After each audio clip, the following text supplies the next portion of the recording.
Hey everybody, Cole here. Let's try to do this as quick as possible. Today I'm going to show you how I recommend to clean your mousepad. My objective is simple, and I've only seen about 3 other videos on YouTube that share my same thought, which is cleaning the pad while keeping it consistent. I'll link these other videos I recommend as well in the description. The first couple of results, if you search how to do this, I don't recommend. Those tutorials are going to change the surface to be different from its original state, which is what we're trying to avoid in this short tutorial. I'm going to put a TLDR on screen and the description that you can just screenshot if you were like me, simply looking to do this right now. But I'm going to get more in depth as to why we should do each step. So let's get right into it. Keep in mind that this is all my personal opinion and what I've found with time. Opinions can be different, you know. Also, I am going to be showing you how I cleaned it in the sink and also the bathtub. So 2 different ways, I guess.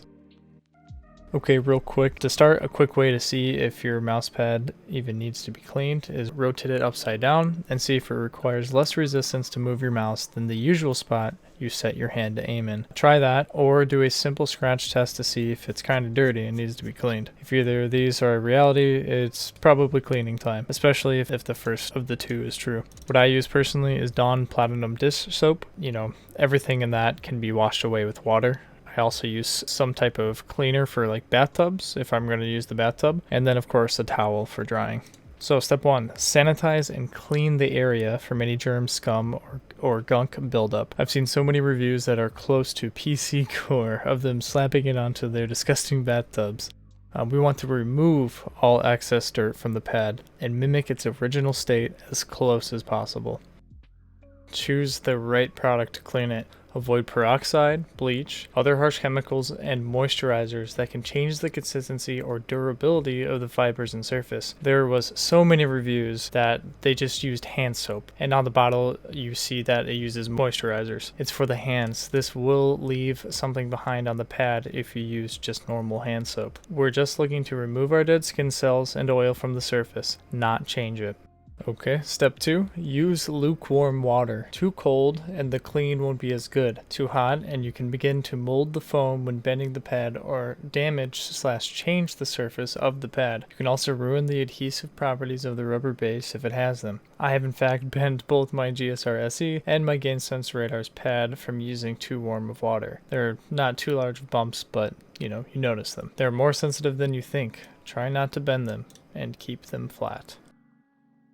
And for step 3, after wetting the surface and pad fully, apply the soap either on your hands or on the pad itself. Placing the soap onto the pad directly will perhaps give you a deeper clean, lifting the skin and dust from the deepest part of the fibers or even into its foam if it's an artisan. But the trade-off is the amount of time will be pretty much doubled for rinsing it out and pressing every bit of soap from the pad. I personally prefer to place the soap on my hands and just scrub it in. I've tried a soft bristle brush from Amazon and it immediately scratched the surface on my GainSense Radar, and I stopped that real quick. Have the soap do its work gently and surely.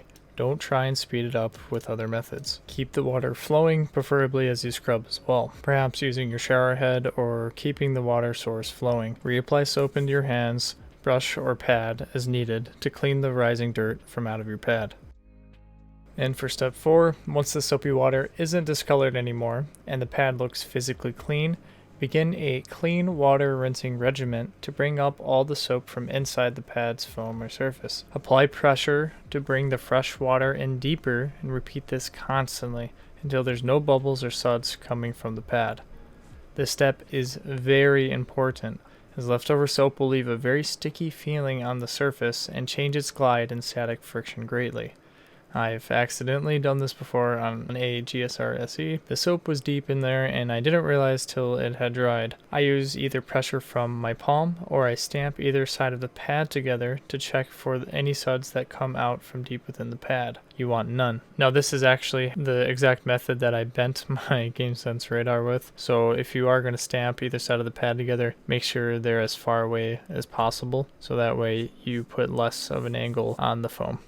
Okay, second from last step, bring the pad to a clean towel of sorts and lay it on top. You can press the top of it over the surface to capture any loose excess water and reduce its dampness. Let it sit for about a day or do what I do and turn on a heater nearby. Don't apply direct heat to the pad though, for obvious reasons. We want to preserve the condition of the surface and keep it consistent. Also, make sure you do not put it in the sun. Banny. And the last step, step 6.